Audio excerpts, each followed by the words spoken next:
What you are about to hear tonight is not a prediction. It is not a rumor. It is not propaganda from any political party. What you are about to hear is the truth. Raw, documented, verified, and absolutely devastating for President Bola Tinubu and the All Progressives Congress. Nigeria, the APC is not just losing ground. The APC, the party that came to power in 2015 promising change, the party that re-elected itself in 2023 through one of the most disputed elections in our history, is collapsing. From the inside. From the top. And there is nothing Tinubu can do to stop it. 9 senators. 8 House of Representatives members. Former ministers. Former governors. Former governorship candidates. Senior party officials. Local government chairman. Presidential aides. All of them walking out of the APC. All of them joining the African Democratic Congress. And the numbers are not slowing down. They are accelerating. By the time this video ends, you will understand exactly why they are leaving, exactly who is responsible for this political catastrophe, and exactly why, if elections were held today, Tinubu would face the most humiliating defeat of any incumbent Nigerian president since 1999. Welcome to Political Town Hall Reports. I am your correspondent. And tonight, we tear the curtain down. Let us start with the facts. Because facts are stubborn things, and no amount of government propaganda can make these numbers disappear. On the 12th of March 2026, mark that date, 9 sitting senators walked into the Nigerian Senate chamber and announced that they were leaving their parties to join the African Democratic Congress. 9. In one day. Senators Aminu Waziri Tambuwal, Muhammad Ogoshi Onawo, Binos Dauda Yaro, Austin Akpabio, Lawal Adamu Osman, and 4 more. Gone. Senate President Godswill Akpabio, himself a card-carrying APC man, had to sit there and read those defection letters out loud in the chamber. Can you imagine? The man must have been sweating under that agbada. But we were not done. Not even close. On the 31st of March 2026, just 3 weeks later, 27 members of the House of Representatives defected. 27. In one sitting. 8 of them came straight to the ADC, 5 from PDP, 2 from Labour Party, and 1, listen carefully, 1 from the APC itself. Abdulsamad Dasuki. Say so on me. George Ozodinobi, the Deputy Minority Whip, by the way, not some backbencher. Harris Okonkwo. Yoya Tongo. Moni Mashinko Katomi. Mustafa Abdullahi, directly from APC. Philip Agbiz, also directly from APC. These are not small names. These are sitting lawmakers. Men and women with constituencies, with party structures, with grassroots networks. And they chose ADC over APC. But even that was not enough to tell the full story. Look at the individual heavyweights. Senator Ahmed Babakaita from Katsina State, APC territory, Tinubu's ally zone, defected to ADC. Senator Kabiru Maufa of Zamfara Central, a man who fought APC from within 4 years, formally joined ADC on April 10, 2026, calling out what he described as political manipulation and abuse of state power within the ruling party. Former Senator Sebo Muhammad Nakudu of Jigawa, gone to ADC, and already making preparations to contest the 2027 governorship on that platform. And Naziru Yusuf Gowuna, who was the APC's own governorship candidate in Kano in 2023, also in ADC now. Let me ask you a question, Nigeria. When your own 2023 governorship candidate in Kano, one of the biggest states in this country, when your own candidate leaves your party before the next election, what does that tell you about the state of that party? What does that tell you about what is happening behind closed doors? It tells you that the ship is not leaking. The ship is sinking. And we are only in April 2026. The 2027 elections are still months away. This is just the beginning. Now, every politician who defects will give you a public reason. They will talk about ideology. They will talk about the good of the nation. They will talk about democratic values and serving their constituents. That is politics. That is packaging. But political town hall report does not deal in packaging. We deal in truth. So let us talk about the real reasons people are running away from the APC like a building on fire. Reason 1, Tinubu's APC is a one-man show, and the one man is failing. Let us be honest with ourselves. The APC that won in 2015 was built on a coalition of powerful, independent-minded politicians. Buhari brought the North. Tinubu brought the Southwest. Amici brought rivers. Tom Polo mobilized the creeks. It was a genuine alliance of powerful forces, each with their own base, their own relevance, their own pride. That APC no longer exists. The APC of 2026 is a Tinubu machine. Full stop. Every appointment, every contract, every political calculation runs through one man and his kitchen cabinet in Abuja. Politicians who spend decades building their own political careers, their own followings, their own relevance, they are being treated like errand boys. And they are tired. Senator Marafa said it himself when he left. He cited what he described as attempts to exploit the National Identification Number database for partisan political registration. Think about what that means. Think about what it says about the kind of operation being run from the top of this party. They are allegedly trying to use government identification infrastructure, your NIN, the data that ties your fingerprint to your identity, to manipulate political party membership. If that is not the behavior of a party that has lost its democratic soul, then I do not know what is. Let us talk about what every Nigerian wakes up thinking about every morning. Not INEC. Not defections. Not political alliances. Food. Rent. School fees. Petrol. The Naira. When Tinubu removed the fuel subsidy on his first day in office, announcing it at his own inauguration with 5 words, "Subsidy is gone, comrades," he made a gamble. He bet that the short-term pain would lead to long-term gain. He bet that Nigerians would endure the hardship and eventually see the benefits of a reformed economy. Nigeria, that bet has not paid off. Not for ordinary Nigerians.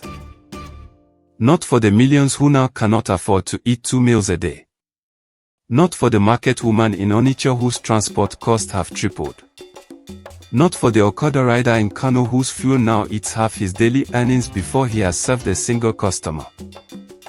Not for the university student in Lagos who has watched the Naira crumble against every major currency on earth. And here is the political reality that APC strategists understand even if they will not say it publicly: economic pain is the single greatest driver of political defection. When your governors cannot point to concrete improvements in their states. When your senators go home to their constituencies and face angry constituents who have seen nothing but hardship. When your local government chairman cannot answer the question, "What has this government done for us?" That is when loyalty breaks. That is when self-preservation kicks in. That is when the phone calls to ADC start happening. Now here is the one that the mainstream media is not saying loudly enough. And it is the reason the defections are so heavily concentrated in the north. Nigeria operates on an unofficial but deeply felt principle of power rotation. When a southern president finishes his time, the north expects its turn. When a northerner is done, the south gets its opportunity. It is not written in any law, but it is written in the blood and bone of Nigerian politics, and everyone from Oso Rock to the village square understands it. Tinubu, a Southerner, a Lagos man, a Yoruba man, became president in 2023. Fine. That is democracy. But the North accepted that on one unspoken condition, that after Tinubu, it would be their turn in 2031. That was the deal. That was the understanding. Now look at what is happening. Tinubu is already positioning himself for a second term in 2027, which would take him to 2031. And after 2031, his camp is already floating the idea of another Southerner. The North is doing the mathematics, Nigeria, and they do not like what they are seeing. 8 years of a Southern president, followed by another possible Southern president. The North, which delivered millions of votes to APC in 2015 and 2019, is feeling profoundly betrayed. And betrayed people do not stay loyal. They find a new home. That new home, for senators from Katsina, Zamfara, Jigawa, Sokoto, Kaduna, Adamawa, is the ADC. And it is not a coincidence that the ADC's most prominent figures include Atiku Abubakar, a Northerner, and Peter Obi, an Igbo man whose presence signals a southern coalition that is not Lagos-centric. The ADC, for all its internal drama with INEC, is building the kind of broad national coalition that can actually challenge APC in 2027. And then there is our old friend, Professor Josh Amupitan and his very eventful tenure at INEC. We covered this in detail in our last video, and if you have not watched it, pause this video right now and go watch it. The link is in the description. But for those who have watched it, here is the update. The INEC scandal has done something that no opposition politician could have done with 10 years of campaigning. It has radicalized moderates. There are politicians in Nigeria, governors, senators, business people, who were willing to work within the APC system despite their frustrations. Who believed that change could come from within. Who were patient, cautious, strategic. The moment INEC moved to derecognize the ADC leadership, a move widely seen as a direct order from APC to cripple the main opposition, those moderates made their decision.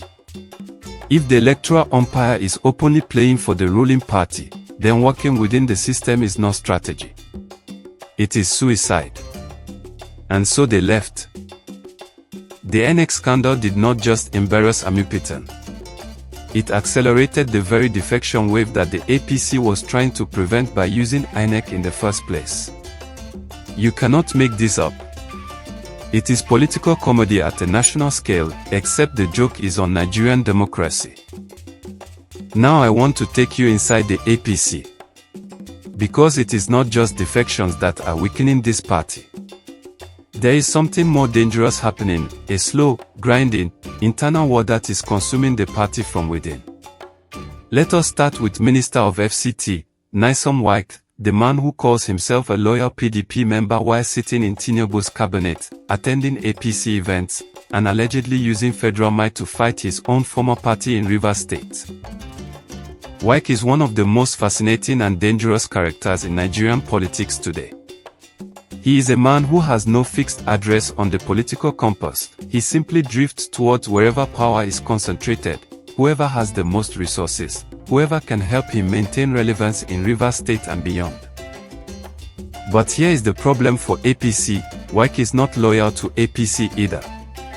He is loyal to Wike. And every serious APC strategist knows that when the wind changes direction, when Tinubu's political sun begins to set, Wike will be the first person on the first plane to the next seat of power. His presence in the cabinet is not a sign of APC strength.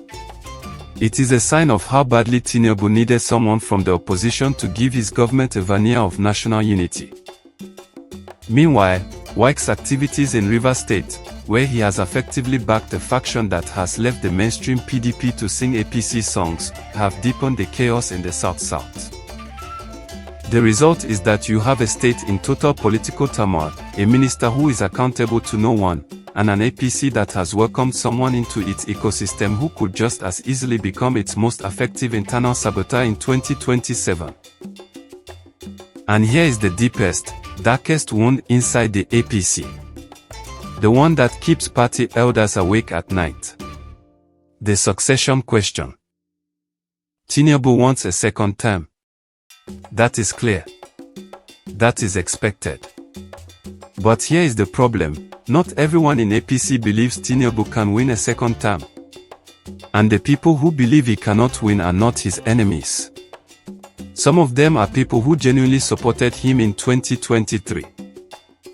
They are now looking at the economic data, looking at the defection numbers, looking at the INEC scandal, looking at the international perception of Nigeria's democratic credibility, and they are quietly calculating.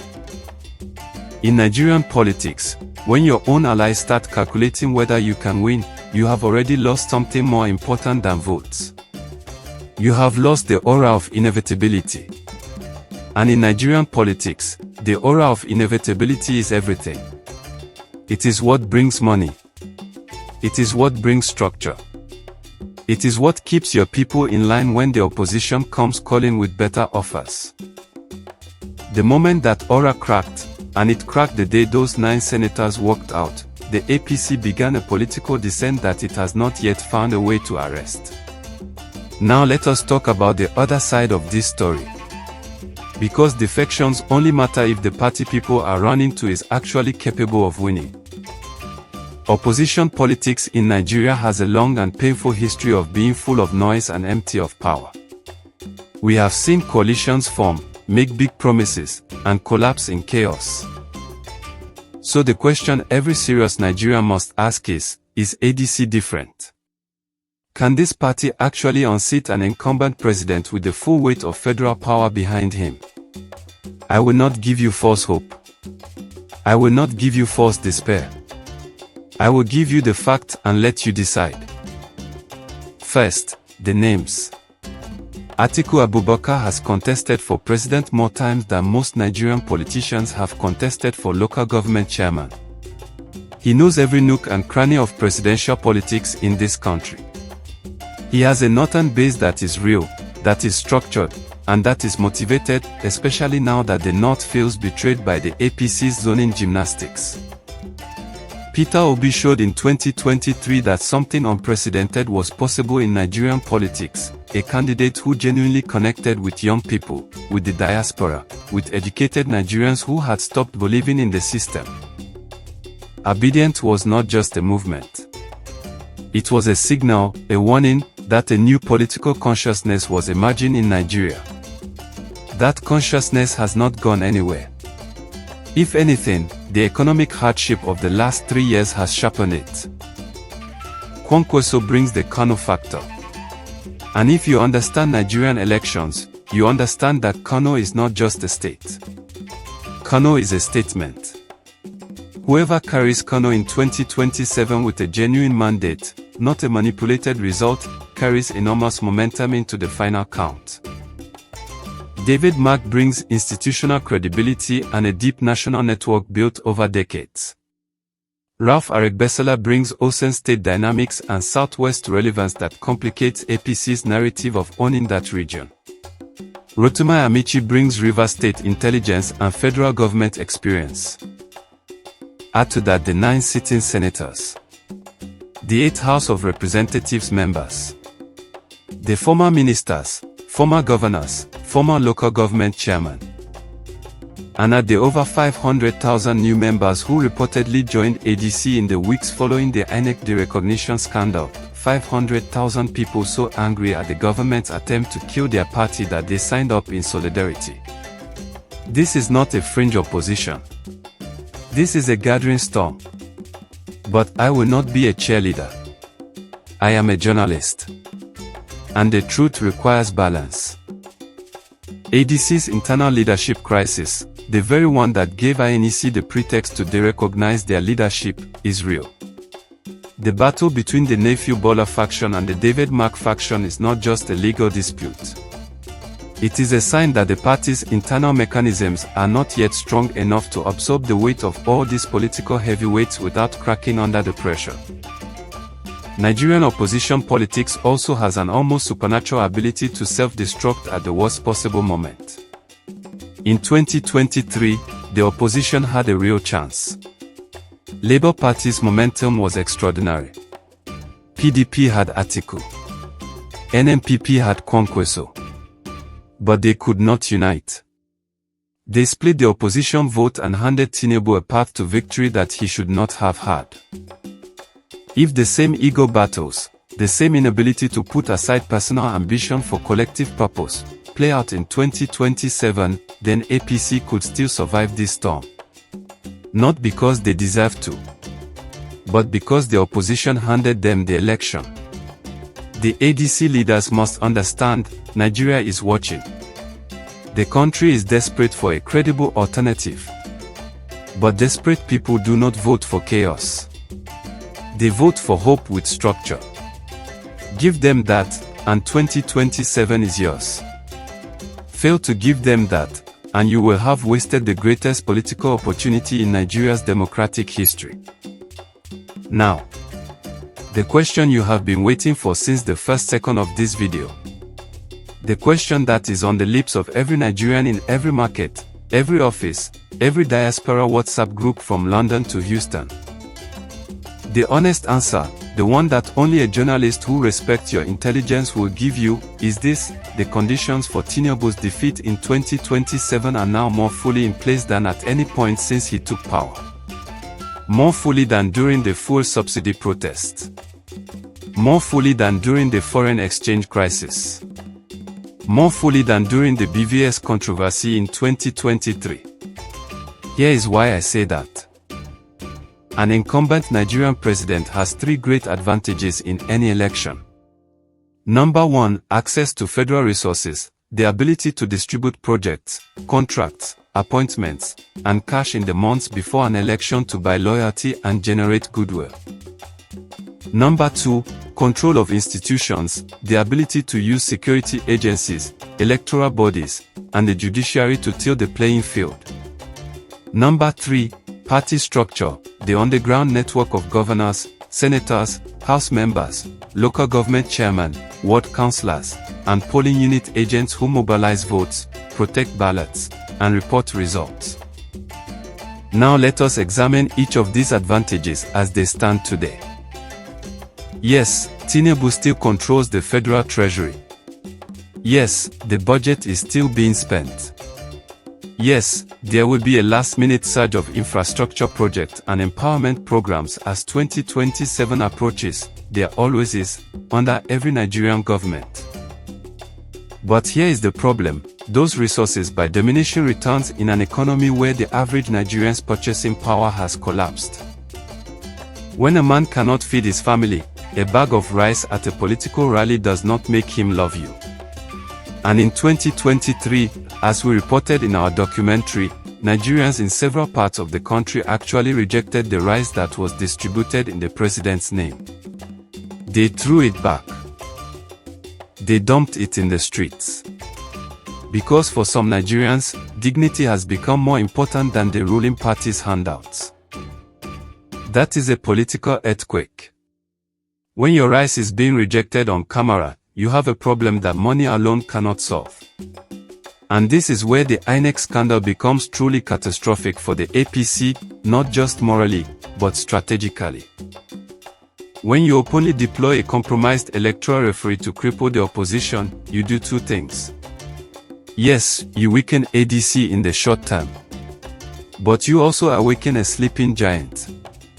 You radicalize a population that was tired and cynical and disengaged.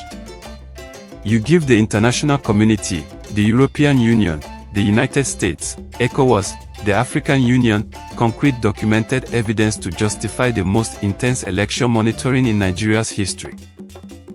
You make it impossible, in 2027, to manipulate results without the whole world watching. Because the whole world will be watching. And no Nigerian government, not even Tinubu's, can afford the international pariah status that would come from a visibly stolen election in 2027 after all of this. The INEC scandal has effectively handcuffed the very institutional advantage that APC was trying to secure. They wanted a tame umpire. What they got was a global spotlight. Brilliant strategy, gentlemen. Truly brilliant. And this is where we come full circle. Back to the defections. Back to the 9 senators. The 8 House members. The senators from Katsina and Zamfara and Jigawa. The governorship candidates. The local government chairman. The governor's aides. Every one of those people who has left APC for ADC has taken something with them that no government press release can replace: structure, constituency structure, ward structure, polling unit agents who know the terrain, grassroots mobilizers who can turn out votes, local intelligence networks that understand voting patterns in their communities. In Nigerian elections, winning is not about who has the best manifesto. It is not about who has the most inspiring speeches. It is about who has the most soldiers on the ground in the most polling units. And every defection from APC to ADC is a transfer of ground troops from one army to another. APC is hemorrhaging ground troops. ADC is absorbing them. Do the mathematics. Nigeria. Let me speak to you directly now. Not as a political analyst. Not as a reporter. As a Nigerian like you, who has watched this country carry impossible burdens and somehow keep walking. What is happening with the APC, with INEC, with the defections, with the ADC? This is not just political drama. This is a defining moment for our democracy. A moment that will determine whether Nigeria becomes a one-party state by 2027, or whether the Nigerian people, in all their diversity, in all their frustration, in all their unconquerable spirit, decide that enough is enough. To the politicians who have defected, we see you. And we want more from you than a party card. We want policy. We want vision. We want to know what you are going to do differently. We are tired of politicians who leave one corrupt structure only to build another. If you are running to ADC because you genuinely believe in a better Nigeria, prove it. Show us the plan. Show us the manifesto. Show us the candidate. Show us the coalition that can actually govern this country better than it is being governed today. To the ADC leadership, David Mark, Atiku, Obi, Kwankwaso, Aregbesola, Amici, we need you to do something that Nigerian opposition politicians have historically found almost impossible to do: put aside your individual ambitions and agree on a single candidate. One candidate. One platform. One message. United, you can defeat Tinubu in 2027. Divided, you will hand him a second term on a platter of gold. The choice is yours. And Nigeria is watching every move. To President Tinubu, sir, with respect, the country is speaking. Not through journalists. Not through opposition politicians. Through your own party members. Through the senators who served under your APC banner and chose to leave. Through the ordinary Nigerians who are rejecting your rise in the streets. Through the protesters outside INEC who dare to come out despite everything. That is the voice of a democracy that refuses to be silenced. Hear it. Or history will make you hear it in a way no president would wish. And to every Nigerian watching this, wherever you are. Whether you are in Lagos or Kano, Enugu or Maiduguri, London or Houston or Johannesburg. Register to vote. Update your voter registration. Talk to your family. Talk to your neighbors. Because the most powerful weapon in this entire political battle is not money. It is not INEC. It is not the courts. It is your vote. The APC is collapsing from within. Whether what replaces it is better, that depends entirely on you. This has been Political Town Hall Reports. I am your correspondent. We report the truth, no propaganda, no compromise, no fear. If this video opened your eyes, share it. Right now. Send it to every Nigerian you know. Drop a comment below telling me, Do you think Tinubu will survive 2027? And subscribe, because we are just getting started. Until next time, stay awake, Nigeria.